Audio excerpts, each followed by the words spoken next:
कहाँ गायब हो गए थे तुम? पहली बार तुमने सुपारी लेकर अपना काम पूरा नहीं किया। मैंने अपना काम पूरा कर दिया। झूठ बोलते हो तुम। झूठ तुम बोलते हो। सत्य प्रकाश का खून करवाते वक्त तुमने कहा था कि उसके आगे पीछे कोई नहीं है। कहा था ना? मगर वो बूढ़ा चौकीदार जिसका तुम खून करवाना चाहते थे, वो उसका बाप है। और वो उसी दिन मर गया था जिस दिन मैंने उसके बेटे सत्य प्रकाश को खत्म कर दिया। ना सिर्फ उसका बाप, उसकी माँ, बीवी, बहन, बच्चे सब खत्म हो चुके थे। जाओ जाकर देखो, जिंदा लाशों की तरह घूम रहे, शमशान हो गया उनका घर।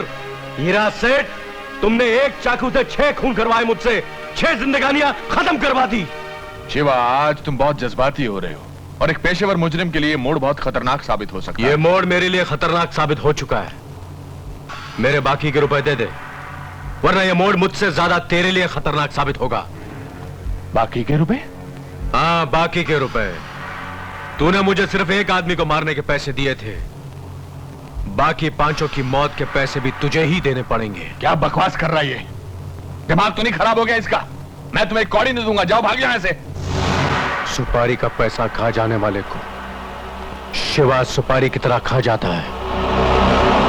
एक और खून करना पड़ेगा मुझे। तेरे इस विलायती पिस्तौल से ज्यादा दम है इस हिंदुस्तानी चाकू में। बोल अपने चमचे से जाकर 2 लाख रुपए ले आए, वरना 2 लाख रुपए लेकर आओ जल्दी। रुक जाओ, ये पिस्तौल मुझे दो। शिवा, हमसे दुश्मनी बहुत महंगी पड़ेगी, इतना याद रखना। सस्ती पड़ेगी हीरा सेठ, वरना तुम्हारे साथ दोस्ती रख के और ना मालूम कितने बेगुनाहों का खून बहाना पड़ेगा। और ये नीच काम मैं पहले ही छोड़ चुका हूं।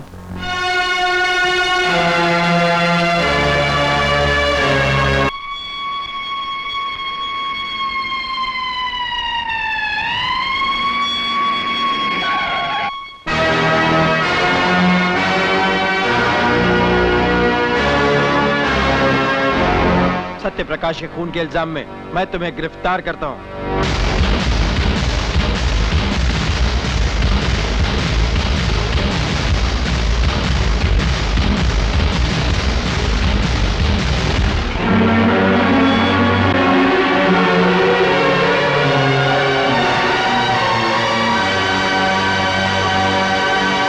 योर ऑनर, ये केस बिल्कुल आईने की तरह साफ है। मुलजिम शिवा ने 22 मार्च की रात गोदी के सिक्योरिटी ऑफिसर सत्य प्रकाश का खून किया और फरार हो गया। मैं अदालत में इंस्पेक्टर लाल को बुलाने की इजाजत चाहूंगा, जो मौके वारदात के चश्मदीद गवाह हैं। इजाजत है। इंस्पेक्टर लाल, 22 मार्च की रात जब गोदी के ऑफिसर सत्य प्रकाश की हत्या हुई, आपने मौके वारदात पर पहुंचकर क्या देखा? सिक्योरिटी ऑफिसर सत्य प्रकाश के खून से लथपथ लाश और मुजरिम को गुनाह करके भागते हुए देखा। और उसके बाद? मैंने मुजरिम का पीछा किया, पर मुजरिम पुलिस को चकमा देकर भाग गया। ये बात आप दावे से कैसे कह सकते हैं कि वो शिवा ही था और कोई नहीं? मुजरिम शिवा का कद काठी हूबहू उसी से मिलती है जिसका मैंने पीछा किया। बल्कि यूं कहिए योर ऑनर, वो शिवा ही था। गहराई से छानबीन करने के बाद यह पता चला है कि शिवा सुपारी लेकर खून करता है। मैं यकीन के साथ कह सकता हूं कि खून शिवा के अलावा और कोई नहीं। Thank you inspector. Your honour, सुपारी लेकर खून करने वाला ये एक पेशेवर हत्यारा है, एक खतरनाक हैवान है। इसलिए मैं अदालत से दरख्वास्त करता हूं कि इसे इतनी सख्त सजा दी जाए कि हर पेशेवर हत्यारा किसी का कत्ल करने से पहले कांप उठे। That's all your honour. मुलजिम शिवा, तुम्हारा कोई वकील है? नहीं। तुम्हें अपनी सफाई में कुछ कहना है? मुलजिम की खामोशी ये जाहिर करती है कि वो अपना गुनाह कबूल करता है। इसलिए ये अदालत ताज़ीरात हिंद दफा 302 के तहत सत्य प्रकाश के कत्ल के जुर्म में शिवा को मुजरिम करार देते हुए ये अदालत सजाए। रुक जाइए जज साहब। आप कौन हैं? मैं सत्य प्रकाश जी की बेवा हूँ, जिनके कत्ल का केस यहाँ चल रहा है। आपको जो कुछ कहना है कटहरे में आकर कहिए।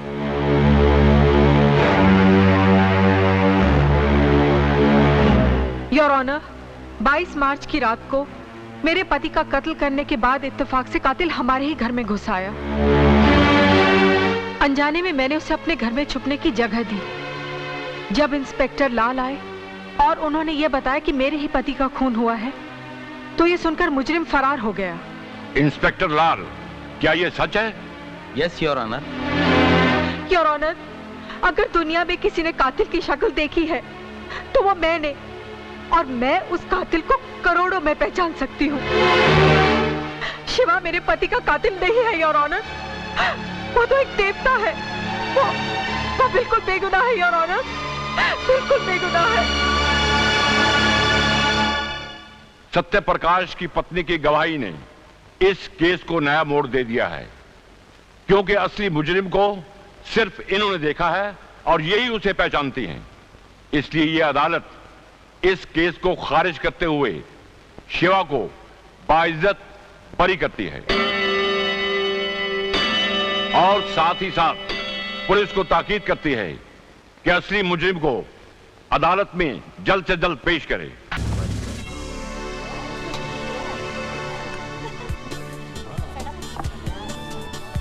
इतनी भीड़ में भी खोई हुई है आप। Nice quality. Colonel Rathi. Hi, Mrs. Chawla. Hello. Hello. This is Sophia, my assistant and companion. Hello Sophia, how are you? बैठने की इजाजत नहीं मांगूंगा। तकल्लुफ ने आदमी को इतना अजनबी कर दिया है कि लोग अपनी अपनी दुनिया में कैद होकर रह गए हैं। हम फौजी लम्हा दर लम्हा जीते हैं, तकल्लुफ के लिए हमारे पास फुर्सत ही नहीं है। वो शादी का इश्तिहार मैंने ही दिया था और ये मेरी खुशकिस्मती है कि आपने उसका जवाब दिया। देखिए, जिंदगी की खुशियां इश्तिहार देकर ढूंढनी पड़ती हैं। दरअसल चावला साहब की मौत के बाद मैं बहुत अकेली हो गई थी, इसलिए मैंने आपके। वैसे तो शादीशुदा हम भी थे। Oh really? फिर क्या हुआ? इंदिरा जी की हत्या के बाद दिल्ली में जो सिखों के घर जलाया, उसमें से एक घर हमारा भी था। Oh no. हमारी आवाम की ये पुरानी आदत है, महात्मा गांधी जी की हत्या के बाद बम्बनों के घर जलाए, इंदिरा जी की हत्या के बाद सिखों को जलाया। अंधी हो जाती है हमारी आवाम भावनाओं में बहकर। क्या लेंगे आप? इंदिरा जी ने भी यही सवाल किया था, क्या लेंगे आप? हमने जवाब दिया था, गोलियां, बारूद और जख्म। 71 के वॉर के वक्त। आप 71 के वॉर में थे? लाहौर से 20 किलोमीटर दूर। अगर इंदिरा जी एक इशारा करती तो लाहौर उठाकर उनके कदमों में फेंक देता, लेकिन समझौता हुआ, हमें वापस बुलाया गया। आप जानती हैं समझौते की इस स्याही में कितने सिपाहियों का खून शामिल होता है? Yes ma'am. 1 large dram with ice. जी सर। कर्नल, और कौन कौन सी लड़ाइयां लड़ी हैं आपने? एक फौजी के लिए हर लम्हा, हर सामना एक लड़ाई है। फिर सामने दुश्मन हो या किसी की खूबसूरत आंखें, जंग का मैदान हो या किसी का रेशमी जिस्म,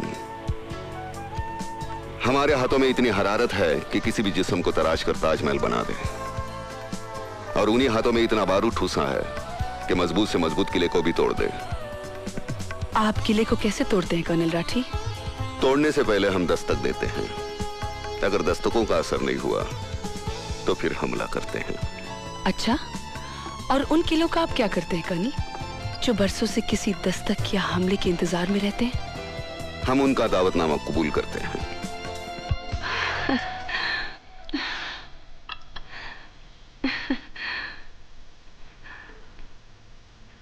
जनरल मानेकशॉ ने एक दिन मुझसे कहा था, राठी, औरतों पर कभी यकीन मत करना, मर्दों के लिए वो मौत होती है। कबूल करे तो शौहर बनाकर मारती है, ठुकरा दे तो दीवाना बनाकर। आप बहुत बड़े कातिल हैं। आपने सही पहचाना। आपके इरादे मुझे बहुत खतरनाक लग रहे हैं। खतरनाक लग नहीं रहे, खतरनाक हैं। अच्छा, क्या करना चाहते हो? आपका कत्ल। मुझे मंजूर है।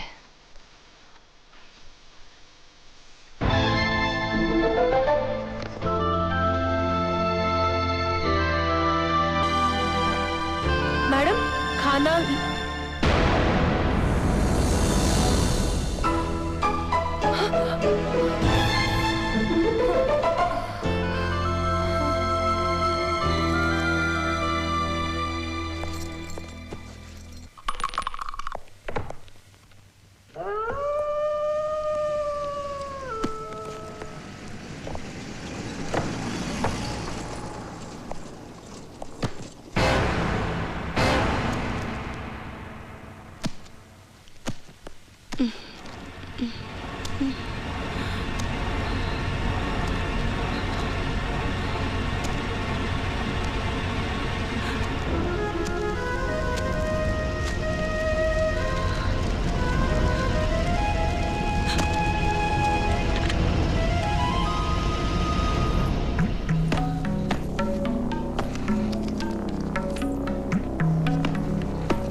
Police control.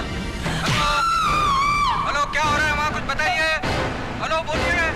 Hello hello police control.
आज बिजलियां बहुत चमक रही है, लगता है बारिश होने वाली है। नहीं सर, ये तो कैमरे के फ्लैश चमक रहे हैं। क्या बात कर रहे हैं आप? चश्मा क्यों नहीं पहनते? अरे चश्मे की क्या बात कर रहे हैं यार तू? मुझे नहीं मालूम कैमरे के फ्लैश चमक रहे हैं। इस तरह से जोक नहीं समझ सकते। पुलिस वाले बड़े सीरियस हो जाते हैं। अगर पुलिस वाले इतने सीरियस होते तो लोग जो धड़ाधड़ मर रहे हैं वो कभी नहीं मरते। जाओ अपने काम करो, पर तलाशी लो। Yes sir. खामखा पुलिस में भर्ती होगा, अच्छा होता कवाली बना होता। तुम तो ठहरे परदेसी, हर साथ क्या निभाओगे।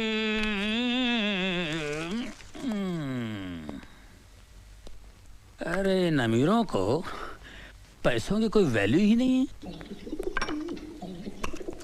है। हाँ? ये क्या हो रहा है सर? ये बहुत महंगा परफ्यूम है। सूंघोगे ना तो बेहोश हो जाओगे। तो फिर मुझे सूंघाइए ना सर।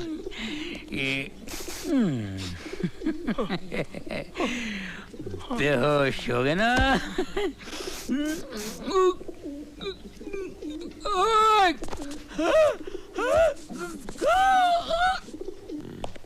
दाहिने हाथ की पोजीशन ये।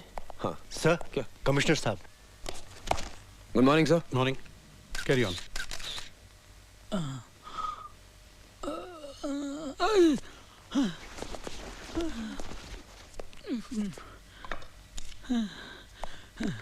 सर, मुझे लगता है it is an open and shut case. नौकरानी ने मौका पाकर मालकिन को बेहोश किया और खून कर दिया और फिर जेवरात लेकर भाग गई। सर ये बिल्कुल ठीक कह रहे हैं, लेकिन सर मुझे इस केस में एक तीसरे आदमी की मौजूदगी नजर आ रही है। अच्छा? एक मिलिट्री ऑफिसर। ये देखिए सर, सर ये जूतों के निशान हैं। ये जूते मिलिट्री के हैं, लेकिन ये आदमी मिलिट्री का नहीं था। क्यों? क्योंकि इस सोल का डिजाइन 1971 वॉर के बाद बनना ही बंद हो गया था। इससे साफ जाहिर है कि इसने जूते चोर बाजार से खरीदे हैं। ये देखिए सर, ये शराब के 2 गिलास हैं। इससे पता चलता है कि मिसेस चावला उस आदमी के इतने करीब थी कि उसके साथ खुलेआम बैठकर शराब पी सकती थी। वहां पर खाना है, इसका मतलब दावत भी थी। 1 मिनट सर, जरा ये सुनिए। इस कैसेट को सुनकर पता चलता है कि उस रात मिसेस चावला बहुत रोमांटिक मूड में थी। ये भी तो हो सकता है कि उस शख्स के जाने के बाद नौकरानी ने मिसेस चावला का खून किया हो। सर अगर वो मेहमान होता तो खाना खा के जाता। डाइनिंग टेबल पर प्लेट्स पड़ी, लेकिन खाना नहीं खाया गया सर। तो फिर ये भी हो सकता है कि उस शख्स ने पहले मिसेस चावला का खून किया और फिर नौकरानी को किडनैप किया हो। जी नहीं सर, उन प्लेट्स पर जो उंगलियों के निशान हैं वो उस नौकरानी के हैं। जाहिर है वही निशान इस स्टूल पर भी हैं जिससे कि मिसेस चावला का कत्ल हुआ है। गुड। यस रहीम खान। सर ये शीशी बेहोशी की दवा है। बेहोशी की दवा? हाँ, बहुत पावरफुल है सर। सर मुझे वही दवा लगती है जिससे उन औरतों को बेहोश किया गया। इसे लैब में भेज देना। ओके। निहाल, जब तुम इतना एनालिसिस कर चुके हो तो तुम ये भी जानते होगे कि खूनी कौन है? मैं जानता हूं सर। कौन? सर ये वही बहरूपिया जिसने पिछले 1 महीने में शहर की 3 औरतों को अलग अलग भेज बदल के ठगा है। He's the same man sir. मैंने इसके ऊपर एक रिपोर्ट तैयार की। Good, very good. सर ये रही रद्दी। पेपर के एड पर निशान है, पढ़ो। पढ़ो। सिख मिलिट्री ऑफिसर को पत्नी की तलाश। Retired Sikh military. That confirms it, sir. तलाकशुदा या विधवा औरत। Good good, very good Nihal. I am proud of you. Thank you sir. इस अभिनेता को पकड़ने का केस मैं तुम पर सौंपता हूँ। Thank you sir. देख निहाल, मैं तो परेशान फिलहाल, मेरी बात सुन। ऐसा होता रहता है यार, ये कमिश्नर साहब भी जो कुछ तूने वहाँ बोला है ना, अब ये पूरा लिख लेगा और सारा क्रेडिट अपने ऊपर ले लेगा। बड़ा घटिया आदमी ईमान से है यार, कभी ना आदमी है यार। सर ये फोटोग्राफ्स कहाँ दो? अरे पुलिस स्टेशन जाके दे यार, तू मेरे पीछे क्यों जाए ऐसे?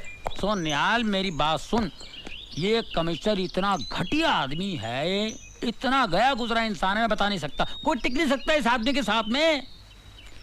अरे यार, अपनी बीवी के सामने भीगी बिल्ली की तरह बैठा रहता है, कुत्ते की तरह दूध मिलाता है और अपने सामने गुस्सा उतारता है। पूरा राशन पानी लेके हम पे चढ़ता है। कसम से बोलता हूँ भिड़ू, अगर मेरे बाप का ये बॉस होता ना, तो मेरा बाप मेरे को कभी पुलिस पे नहीं भर्ती करा था। ईमान से कह रहा हूँ यार, मैं इतना अच्छा कव्वाली करता हूँ, कसम खुदा की। ये जो अल्ताफ राजा जो फेमस है ना, उसकी जो कव्वाली है, आज उसकी जगह मैं होता, कसम खुदा की। तुम तो ठहरे परदेसी, अरे साथ क्या निभाओगे? इंस्पेक्टर रहीम खान। जी भाईजान।